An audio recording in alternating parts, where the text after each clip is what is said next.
À mon tour de poser une équation, colonisation égale chosification. J'entends la tempête, on me parle de progrès, de réalisation, de maladies guéries, de niveau de vie élevé au-dessus d'eux-mêmes.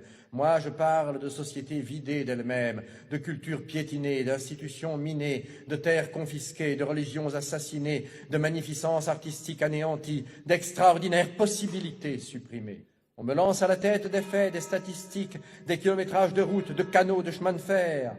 Je parle de millions d'hommes arrachés à leur Dieu, à leur terre, à leurs habitudes, à leur vie, à la danse, à la sagesse. Je parle de millions d'hommes à qui l'on a inculqué savamment la peur, le complexe d'infériorité, le tremblement, l'agenouillement, le désespoir, le larbinisme. On m'en donne plein la vue de tonnages de coton ou de cacao exportés, d'hectares d'oliviers ou de vignes plantées. Moi, je parle d'économie naturelle, d'économie harmonieuse et viable, d'économie à la mesure de l'homme indigène, désorganisée, de culture vivrière détruite, de sous-alimentation installée, de développement agricole orienté selon le seul bénéfice des métropoles, de rafles de produits, de rafles de matières premières.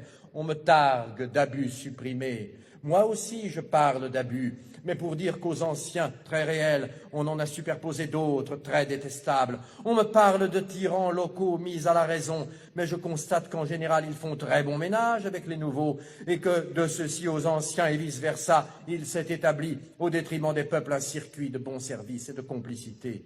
On me parle de civilisation, je parle de prolétarisation et de mystification.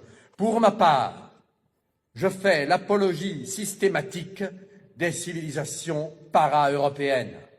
Chaque jour qui passe, chaque déni de justice, chaque matraquage policier, chaque réclamation ouvrière noyée dans le sang, chaque scandale étouffé, chaque expédition punitive, chaque quart de CRS, chaque policier, chaque milicien nous fait sentir le prix de nos vieilles sociétés. C'étaient des sociétés communautaires, jamais de tous pour quelques-uns.